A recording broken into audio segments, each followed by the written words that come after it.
So we're really excited about the potential of AI Marketers Guild. It was started in the US by David Berkowitz a few years ago. It has grown into an incredible community of marketers who are leaning into the world of AI and everything it could bring forth.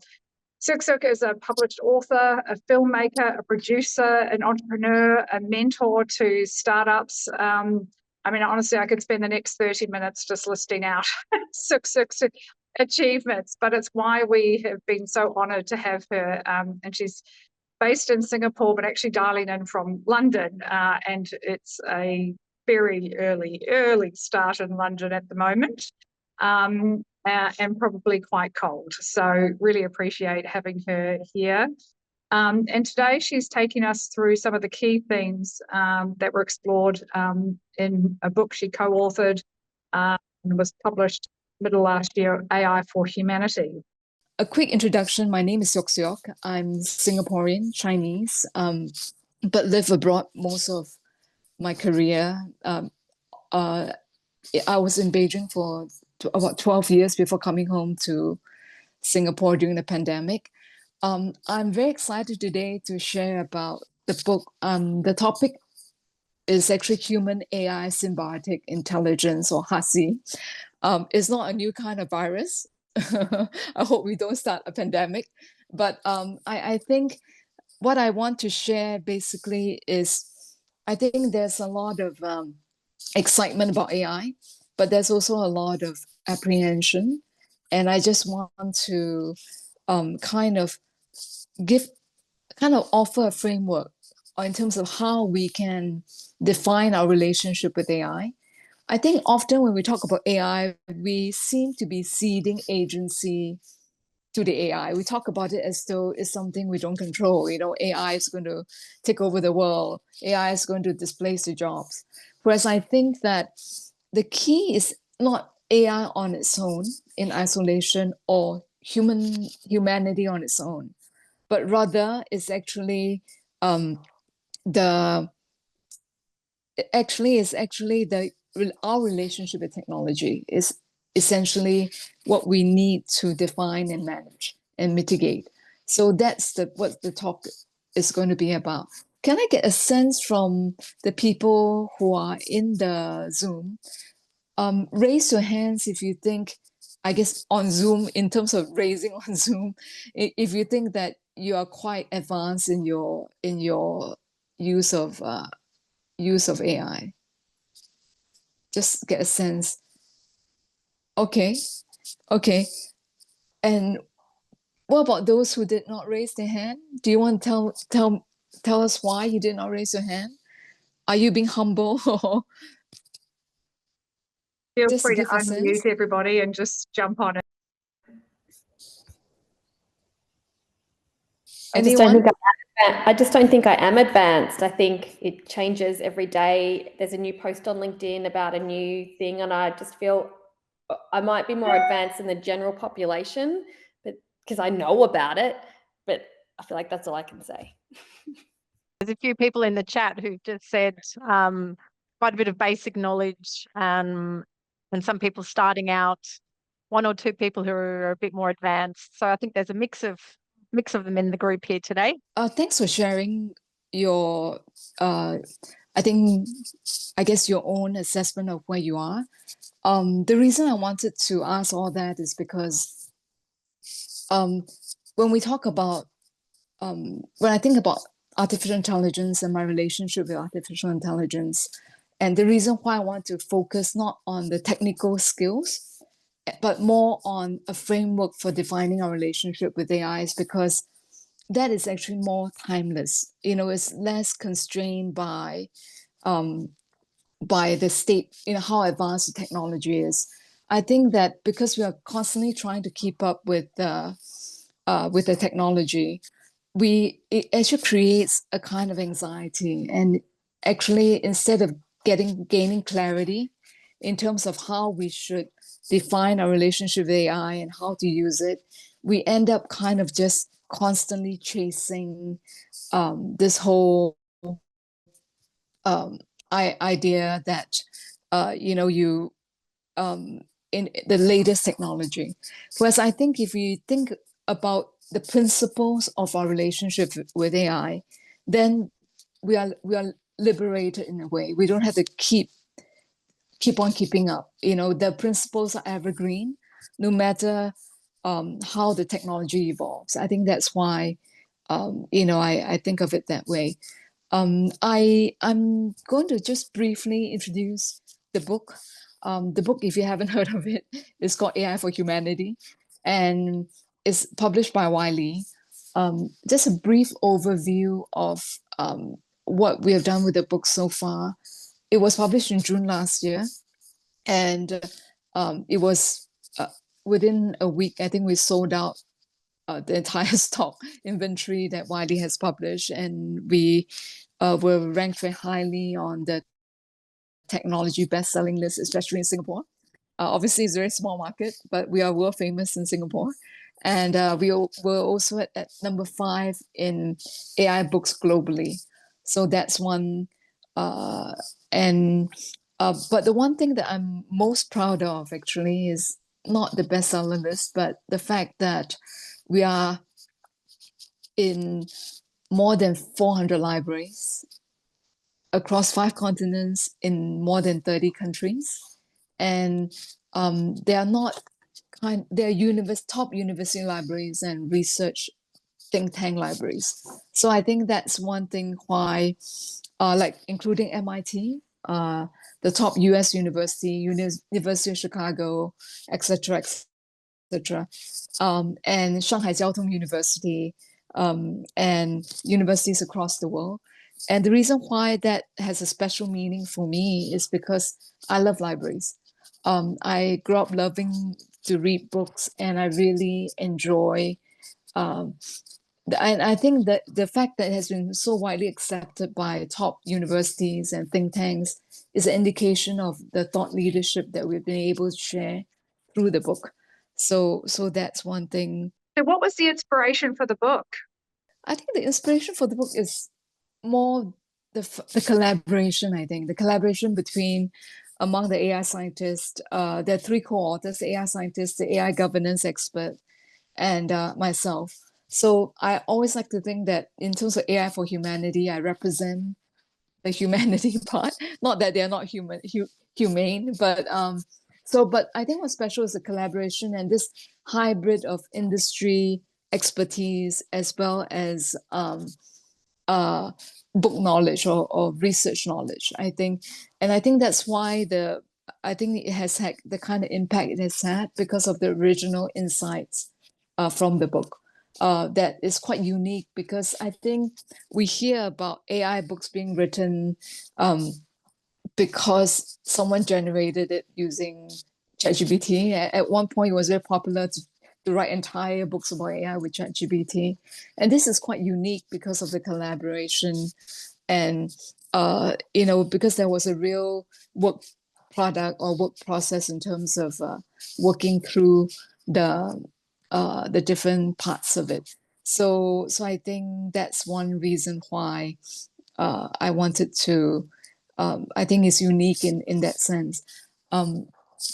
I feel a little naked without my PPT. It's being sent through now, but I'm going to just plunge into the presentation without my presentation. I think the book is essentially split into 3 parts. The first part is why AI for humanity, right? We make a case for why we need AI for humanity. And then the second part is about what is AI for humanity.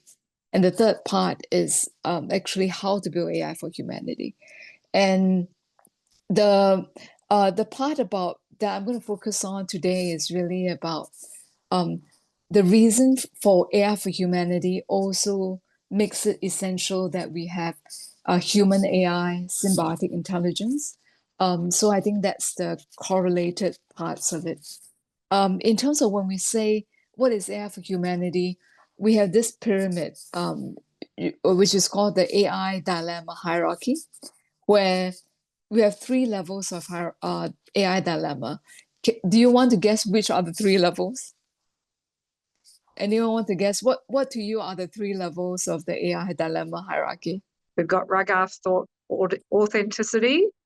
I think we came up with this AI dilemma hierarchy, and the three tiers is first, to AI or not to AI. So it's really about, do you want to embrace AI, adopt AI, or not to adopt AI? So that's the second level is actually what we call the AI trap.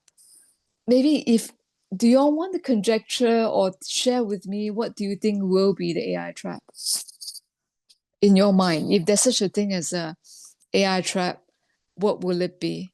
My reliance on AI will outweigh my reliance on my mind.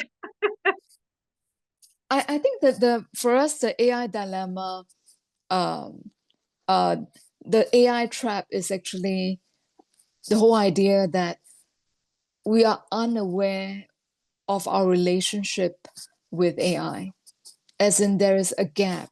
Like we are unaware of how we are actually influencing the AI model, for instance, that we are actually projecting our own both virtues and sins onto the AI model.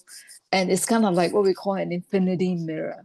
I think a very good example of this is actually the spread of disinformation and fake news. I think often when people are interacting with the AI or the social media AI, they are not aware that by liking or engaging with it, they could be spreading disinformation or making something go viral. So that's one a very, very small example of the AI trap. And this gap is actually growing because the AI is becoming ever more sophisticated and complex. But then we are not evolving as quickly, I think, in terms of our own understanding of ourselves, as well as our own understanding of AI. As somebody shared just now, we are struggling to keep up, because every day there's something new. Every day, I use AI every day, and what I find is that it is changing every day. Like it could not do 5 days ago, it could do now, for instance. So I think what it is really the AI trap is this kind of referring to our own ignorance in terms of how we are influencing the AI and how the complex interplay of human nature and AI nature.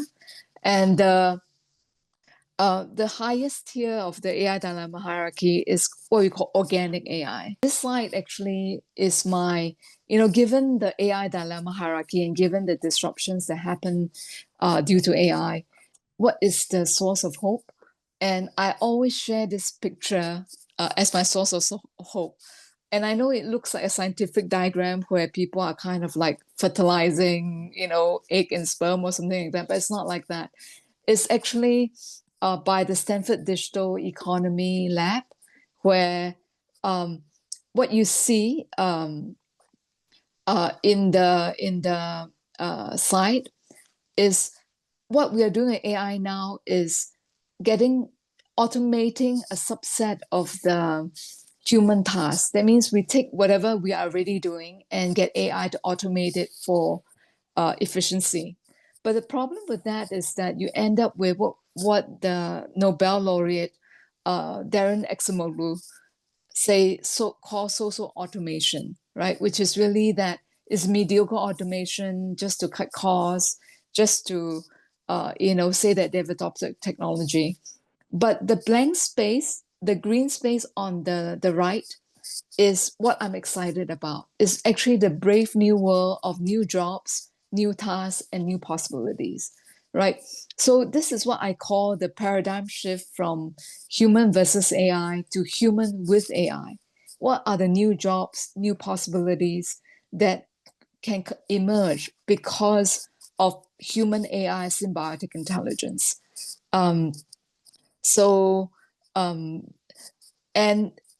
This whole diagram is by the Stanford Digital Economy Lab, makes me think of Chinese painting, Chinese art. Can you guess why I think of Chinese art?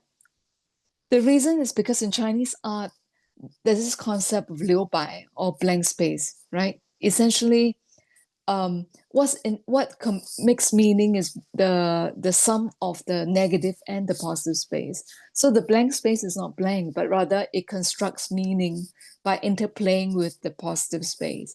And I think for me, it's a metaphor for human with AI instead of human versus AI, because it means I'm exploring the blank space, and by experimenting with what new jobs, new tasks, and new possibilities can emerge with human with AI, we can actually create new jobs, new lives, new futures together. So I think if you talk about the economic disruption due to AI displacing jobs, this is what gives me hope.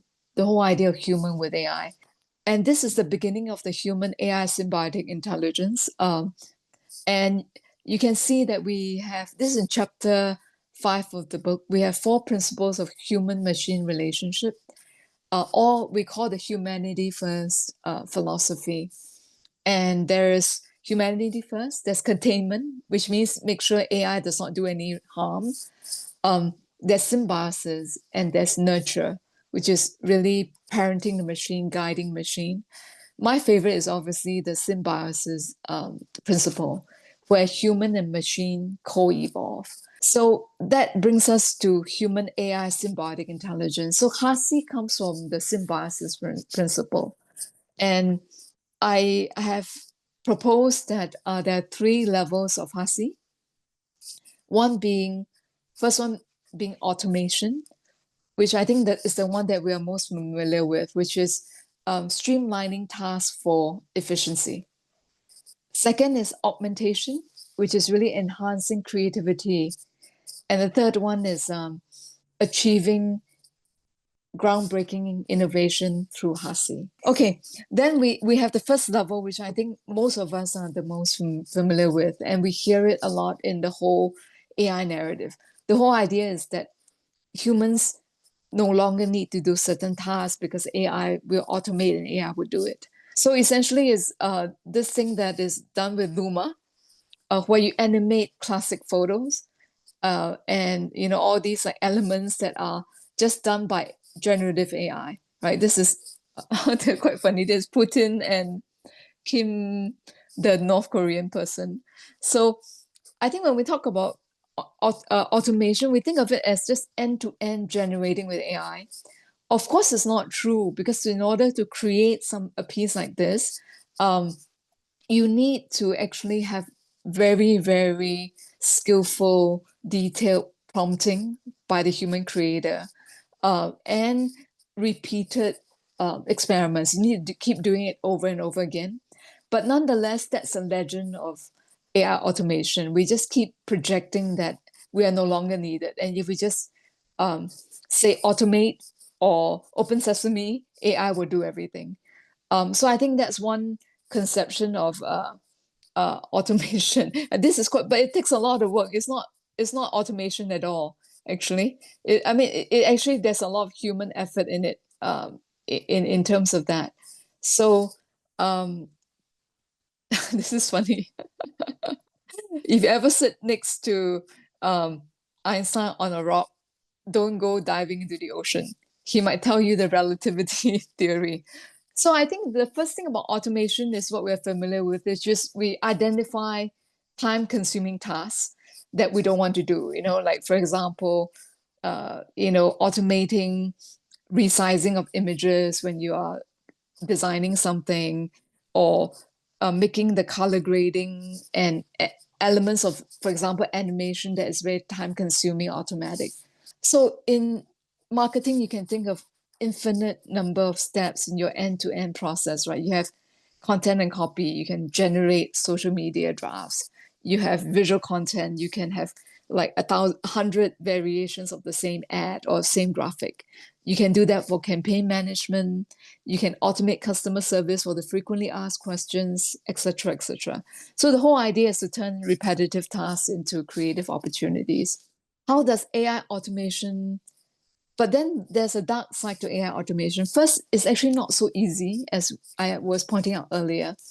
But the other problem is also that it may condemn us to, condemn is a very strong word, but it might condemn us to mediocrity, right? Because we can so easily get to B minus that there might be a disincentive to go any further, especially when there's not a budget for us to go further. And of course, we're limited by the data that the models trained on. But very importantly, I think we're limited by our own skills, our own skills as a human curator to verify and validate. So for example, I'm reviewing the Chinese translation of my book right now. And it's quite laborious task, even with the help of AI.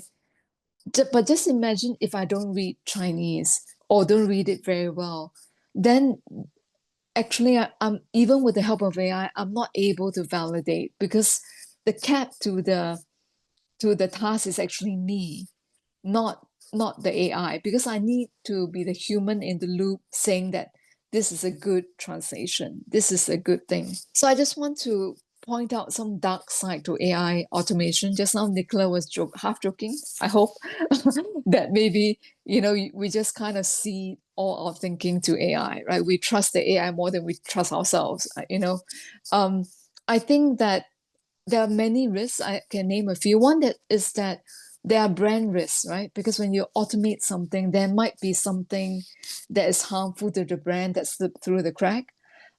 There's also this thing called I want to point out this whole thing about de-skilling, which is I think what Nicola was intimating.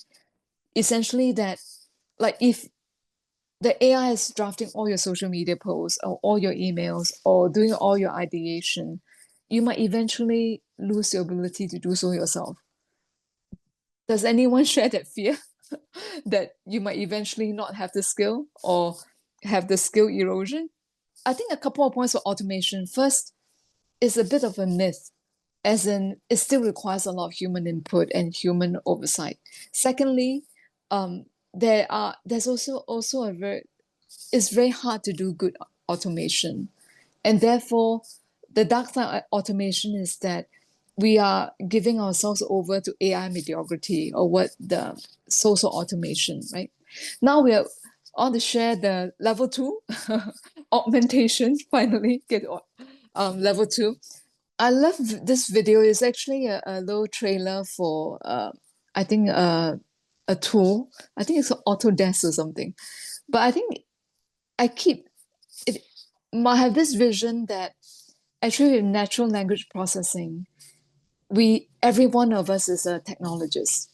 Because if we can convey in plain English or plain whatever language to the AI model what we want to do, technically we can augment everything that we do, right? Make me better, make it more lyrical, make it less cliche, make it rounder, make it more dynamic, make it more resilient, etc. For me, augmentation means this, that everything that I do, I have this table right here in front of you, right? I always think about what is the strength of AI and what is the strength of myself or the human creator. And in the beginning, when I was trying to automate everything, because I was so exhilarated with ChatGPT, I was kind of like writing stupid jokes and composing haikus and trying to come up with new recipes, etc. Now I don't do it anymore. Now I always think about what can I do better than the AI and what can the AI do better than me. So giving the example of content creation, you have this idea of AI generated content on the left, which is you have the efficiency, scalability, personalization, data-driven insights. But the human can do much better on other dimensions like creativity, authenticity, cultural sensitivity, right, and strategic thinking, kind of your judgment of real life situations, because you live in the real world. The AI does not live in the real world, no matter how much data you feed it. So now what I do is actually I rarely automate end-to-end. I look at my workflow and I think I split it into parts that the AI can augment.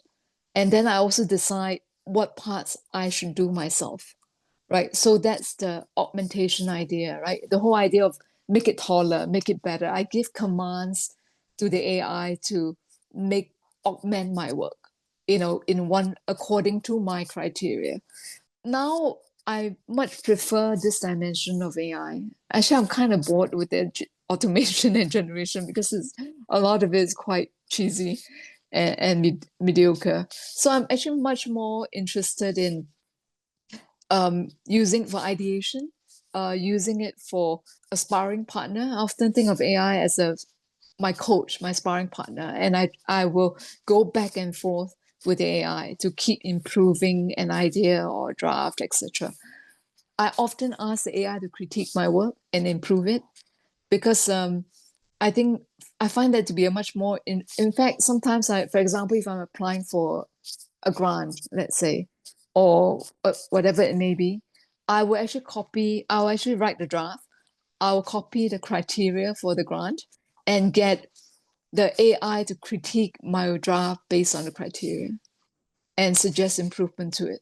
So I now use the augmentation function much more than I use the automation function because I think that AI does have great pattern recognition capabilities, and it does know a lot, even though it does hallucinate. And it can actually be a great sparring partner in terms of augmenting your ideas or helping you think of things you might not otherwise think of. I just want to share a quick example of augmentation, which is really fighting fake news or disinformation or deep fakes. This is quite sad that we can't hear the voice, but I will do a very bad paraphrase of what it is. This is a deep fake of Morgan Freeman. And in the video, when you can see it, just imagine that this sounds exactly like Morgan Freeman, but it opens with the line, "I am not Morgan Freeman," right? And it's actually a Dutch artist, video creator who has actually generated this deep fake because there's so much public data of all the celebrity voices, and his is one of the most iconic. So we're dealing with a lot of deep fakes of voices, of videos claiming to be done by politicians, celebrities, etc., etc. So that's one dimension of the fake news crisis, which you actually write about in chapter 2 of the book. So this is a quote from the book. Fake news actually has real world consequences. I think we just went through an event 2 days ago that is an outcome of a lot of disinformation. I will not name the name. It can upend markets, disrupt elections, and even incite violence, right? The World Economic Forum has actually named disinformation and misinformation as a top short-term global risk. Recently, Meta, it's just like January 7th, Mark Zuckerberg announced that they're ending the fact-checking program and moving to a community notes model. Yeah, I mean, it's a complex thing. It's not as though fact-checking was so wonderful when they had it, right? But does it mean we should give up on fact-checking is a question that we should ask ourselves. I just want to share briefly one of the AI startups I've been working with is called Facticity AI, and it's a fact-checking AI model. And I think for me, it's this whole idea that we can use AI to augment our efforts to fight fake news and disinformation, because the scale and the variety of the fake news and deepfakes have become such that it's impossible for manual effort to keep up, right? Therefore, you need to really scale your efforts by using AI to check the disinformation. So Facticity is one example. I'm on the advisory board, so just a disclaimer. And they have been just named to the Time Best Inventions this last year, 2024, for their accurate AI model. And they're going to launch a Word add-in soon, so you can use it to check your Word document. And I think that's one idea of using AI data processing ability and pattern recognition ability to fight against AI-generated news. So that's one example of augmentation, right? In terms of, I think for me, augmentation is very exciting because I'm much more intentional when I use it for augmentation than when I use it for automation, because I will think about the relative I guess, comparative advantages that I have relative to the AI, and I will use it very self-consciously to augment my work product at various stages from draft to output. Now I come to the favorite part, which is my HASI, Human-AI Symbiotic Intelligence. So the whole idea of HASI is really this whole idea of co-evolving. That means you're not linear anymore. You're not saying AI, make me smarter, make me more analytical, make my draft better, make my idea more unique. Rather, you are actually working with a machine model, machine intelligence in a much more interwoven, co-evolving, layered way. And that's actually my favorite function of AI now. Yeah, so this whole idea is that you are constantly teaching AI because you create a model, you train the data, you are prompting it, etc. But you are also learning from the AI because I often find that there's a new insight that I did not expect or I did not know of that comes from out of the 100 ideas or the 50 ideas, there might be one or two that actually surprise me. And then I might want to build on it and kind of prompt the AI to zoom in on that and make it expand on it or try out different permutations. So this is the whole idea of a very interwoven, co-evolving model. This is a famous, this is for me my favorite personal story. At the beginning of this year, February, I went to Jeju Island. I did not go for what is it called? I was told there's volcanic mud facial or something. There are all kind of things you can go for to treat yourself on Jeju Island. I did not go for a vacation, although I went to speak at a conference, and it was offered to me by one of my close friends' father as a thank you because I helped their think tank with the non-profit work using my AI knowledge. So they said, Siok, just go, you give a talk, don't spend too much time preparing for it. You speak at this conference, just enjoy the free food and the Jeju Island, etc. But guess what? When I arrived at the conference, does anyone want to guess what conference it was? Any guesses? The topic of the conference? Food. No. Just any other guesses? No? Cybersecurity. Cybersecurity tourism. Peter is sworn to secrecy. Anyway, I delivered a keynote at the 2024 International Conference on Fire Investigation. Okay. And the people you see in the black and white photos, the photos are taken by me. I spoke to 200 firefighters and fire station police chiefs. I thought that was going to be one of the speakers, but I realized that I was the keynote when I arrived, and I was confronted with all these faces of the 200 firefighters. So I want to share this example of HASI in the sense that how did I manage to come up with a talk? And it was very well received, by the way. How did I manage to come up with a talk on a topic that I'm not an expert on? I gave a talk on fire safety and AI. Anyone want to guess how did I use AI, etc.? What tools did I use, for example? Maybe to navigate their way to the location of the fire, something to do with AI and location or anything? Yeah, I think the main challenge is I'm not a firefighter, obviously, and it's very hard to find information on AI and fire safety because it's very specialized. If I go to a library, I'm not sure I can find the books or journals. But what I did was I used tools like Perplexity. I first started with the large language model, ChatGPT and Gemini at that time, to just say, this is my audience, this is my topic, give me an outline, right?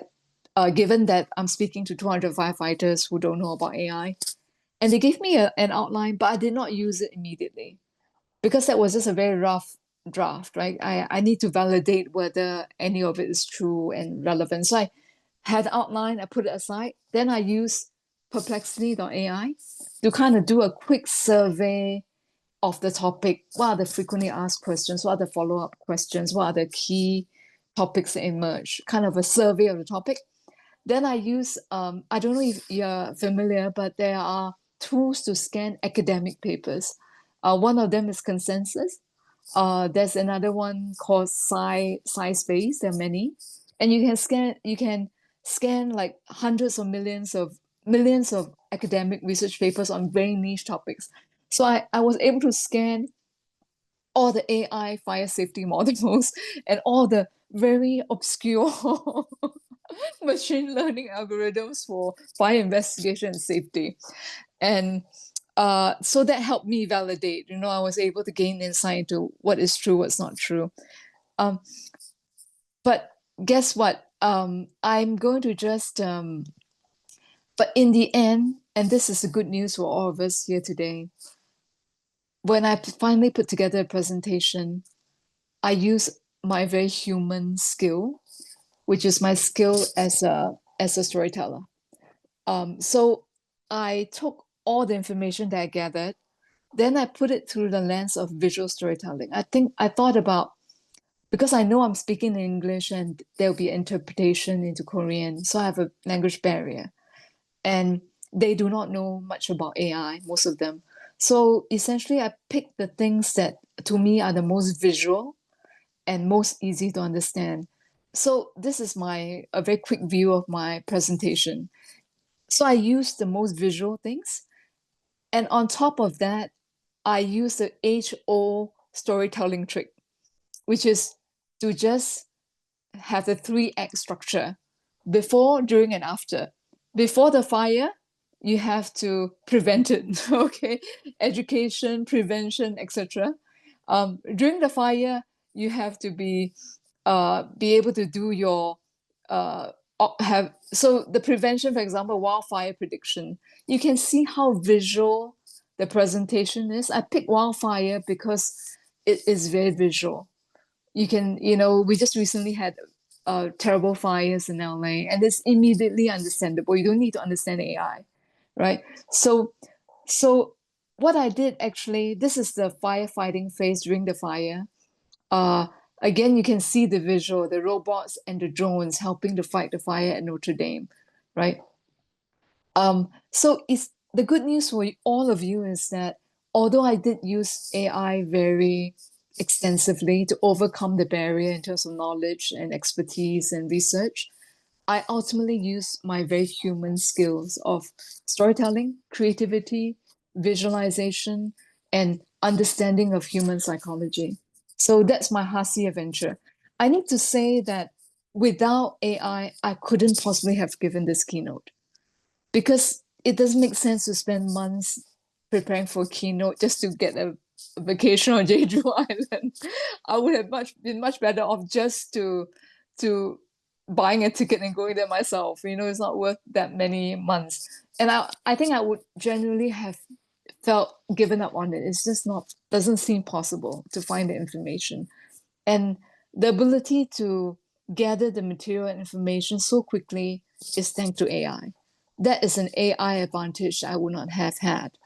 But the presentation and how the impact it had was because of my human skills and experience, my years of experience in terms of a visual storyteller. So this is really the symbol for HASI and as well as AI for humanity, right? You're constantly in this infinity loop. They're constantly becoming better because the AI is giving you new insight, but you're also constantly teaching the AI, training the AI to better serve you and better serve humanity. So that's really the hopeful message. So right now, my fascination is really doing all these new things that I could not do before, right? I may not be able to become a firefighter. Maybe one day, if it's all totally remote, maybe I can become a firefighter. If I can just think and put out the fire, maybe I can.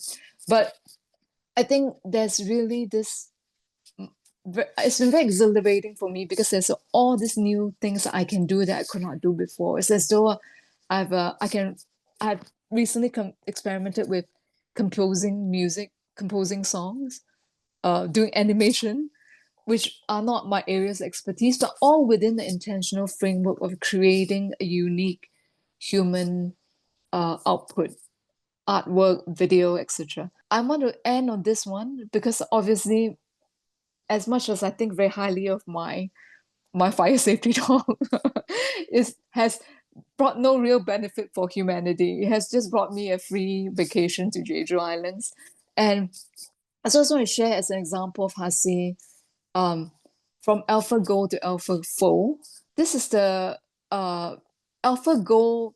This is AlphaGo is the very legendary story about how an AI model beat the world gold champion Lee Sedol. I think that's 2016. And the company that built, you're watching the trailer for the video for AlphaGo, a documentary. The company that built this is called DeepMind. They were acquired by Google, so they're called Google DeepMind.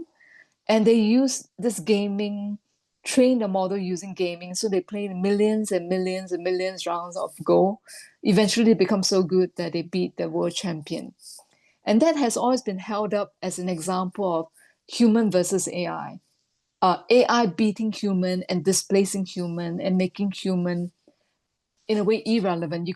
AI will now forever be better at human than many things, including strategy games like Go. But guess what? That's not the end of the story. The next chapter of this Google DeepMind story is what won them the founders the Nobel Chemistry Prize last year. They used the same kind of thinking methodology, technology that went into AlphaGo to do AlphaFold. AlphaFold essentially is a model that can predict the folding of proteins, the protein structure, which is fundamental to human life. It's like it really helps in terms of drug discovery, kind of curing diseases, fundamental research. And DeepMind has taken the AlphaGo human versus AI paradigm and taken it into human with AI. So with AlphaFold, the miracle is that I just want to ask, do you want to guess how long does it take for humans to analyze one protein structure?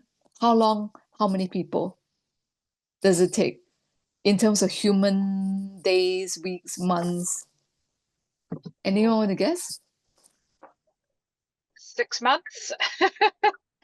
The Lots of humans. The easy way to remember this is one PhD. You would take one PhD essentially like 3 to 5 years, a very highly educated researcher, 3 to 5 years to analyze one. And guess how long it takes for AlphaFold to analyze a structure, predict a structure? Anyone wants to guess? Peter? Pick on Peter.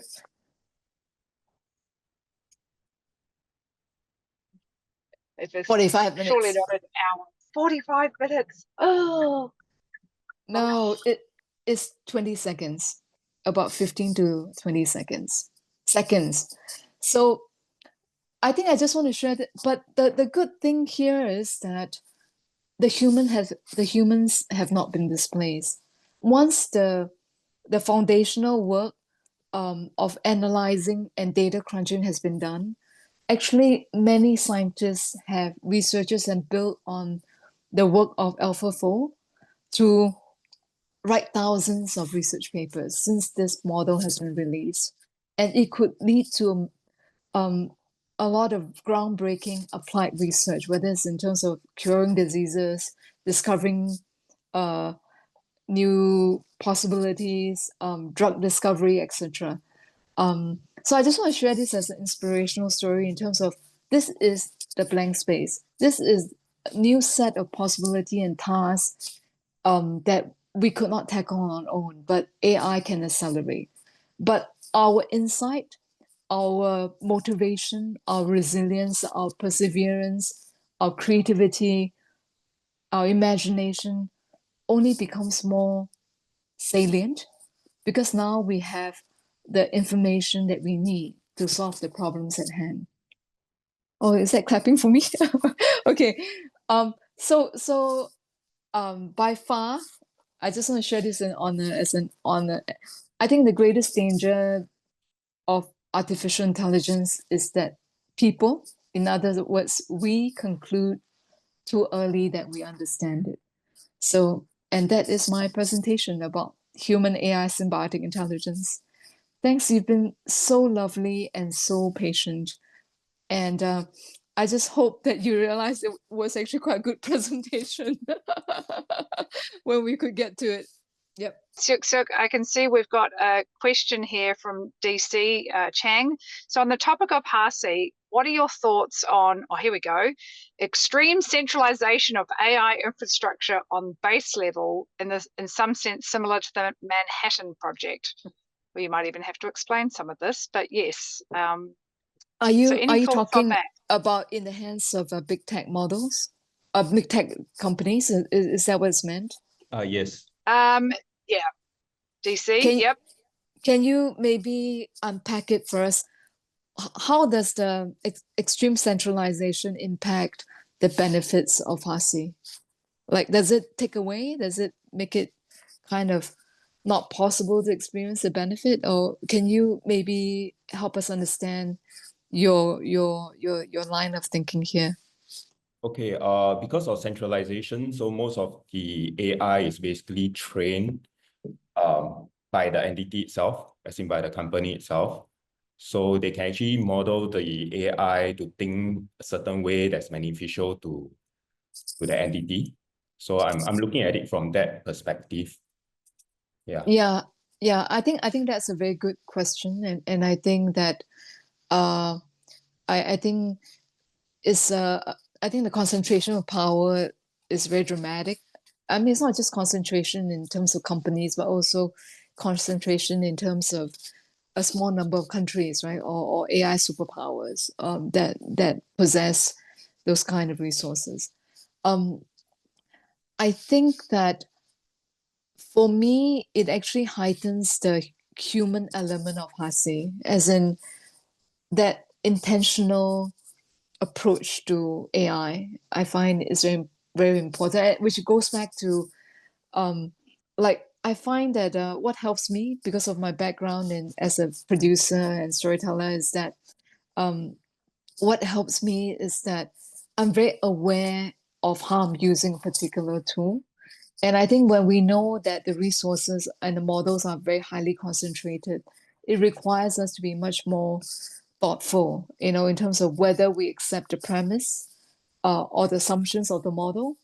I think it also will motivate entrepreneurs to provide other solutions, right? Whether it's a decentralized model, whether it's, for example, some people are saying like private models, small language models. I think that the human awareness and the human intentionality in the HASI model will become even more important in order to counter the dominance of certain companies and certain countries. Does anyone else want to add? Maybe some of you have an insight on this that I don't. No, I'd say you'd probably be a thought leader on this, Siok. But it's interesting. It's almost, I guess, what kind of the decentralization of the internet. So yeah, it's just the next evolution. So yeah, it's quite interesting. So to one of the points I wanted to add, sorry, Nicola, and that's more of a question and a thought actually. So you were talking about social media marketers, and you mentioned that you specifically use the AI models for part of your content creation journey. I had a slightly different viewpoint because these models are getting better at reasoning. If you especially look at the new age models like DeepSeek reasoning, which takes about 7 seconds, and also O1 reasoning. Now they are also started to think, before they create the content. So, I mean, the way I would rather look at it is, probably if you're a social media marketer, maybe there are alternate avenues for you rather than actually taking AI as a threat that, it's taking my job even for the creative ability and for the reasoning. I think that I think that's a very good point. Which is I feel what the quote that I ended on, which is really that you we're just beginning to understand what the AI models or soon to come AI agents can do. And I think that it's not static. And I think I want to go back to the point that we actually started with, which is really people are saying that we're now all struggling to keep up because every day there's something new. And I think that I think that the reason why I want to focus on a framework like HASI is because it's unchanging, it's more resilient in the face of change, right? Because it's really about how you define your relationship with AI. So if AI becomes so-called better at reasoning, in quotation mark, because they don't really reason in the same way, that it's not exactly the same. But I think that um, then I think it really has to do with how we constantly evolve our relationship in terms of how we work with AI, right? The human with AI element to it. I up to this point, and I have to say I'm someone who use AI. I've been using AI very intensely since the I started writing the book. Up to this point, I still haven't found that it can displace me completely, right? At least for me, or maybe it has really displaced me. I'm just not aware, and that's the danger. But I think I still find that I'm able to create value, as a human creator who is curating this whole use of different tools. Peter, so how do we help change people's perspectives on using AI as a collaborative augmentation way in our work? I've seen many examples where people are considered as taking shortcuts or the work is less valued. Goes back to the disconnect between C-level. I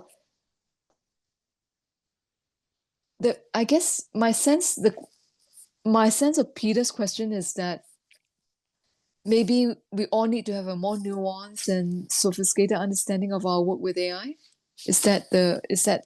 Am I getting it right? Rather than seeing it as something that's just kind of low end and low quality automation. I think so. I feel, and because I've done a lot of public engagement events over the past 6 months because of the book, I actually feel that there's very uneven adoption of AI.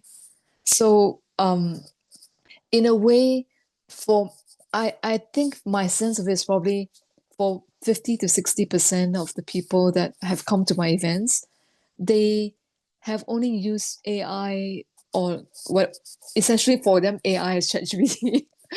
They've only used ChatGPT. You know how in some countries internet is Facebook, so like it's also kind of same situation where AI, when you say ChatGPT, they say yeah. Then you ask artificial intelligence. No. I don't use artificial intelligence, but I use ChatGPT. But I'm kind of being facetious, but it's also true.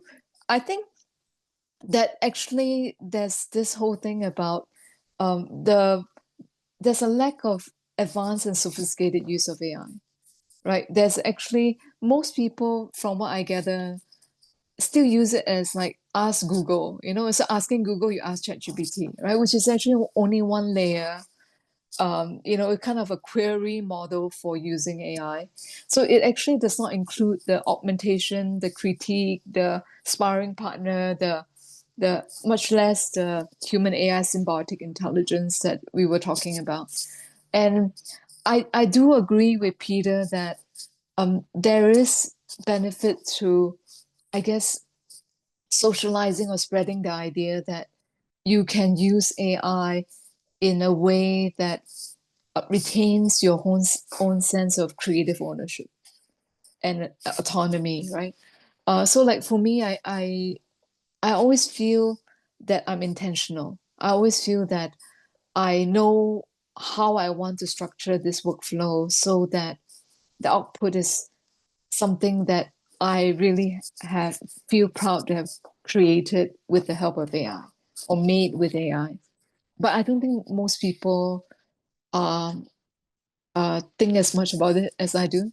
But I think that there is, maybe to hear from Nicola, what do you think? Is there value in sharing this whole paradigm with people?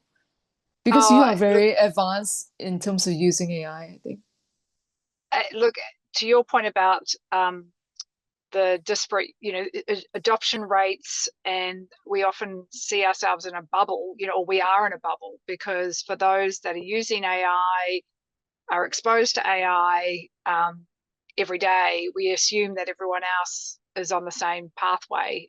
But to your point, they're not. I mean, as you say, ChatGPT is actually that's the limitations, or as far as they go.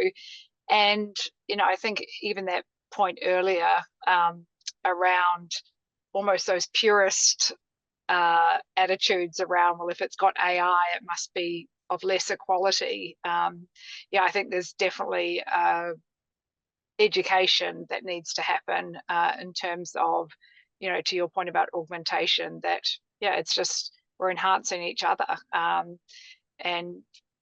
I'm excited about where it can take us, but I think it's still treat with caution. So I think that there's a gap between a lot of the national AI narratives that we hear about countries wanting to become AI superpower. The UK just recently put out, I'm in the UK right now, so I'm kind of surrounded by it, just put out this whole plan about becoming an AI superpower.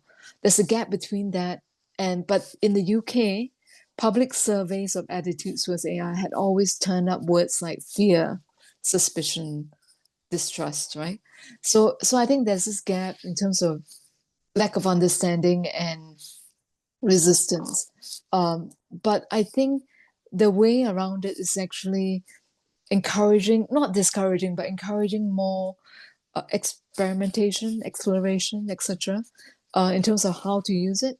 In what I find is that if you use it in a very layered kind of way, like what I described with HASI, it is actually very demanding of the human creator, because it means that you have your so-called general knowledge and critical thinking, your lateral skills, your general foundational skills.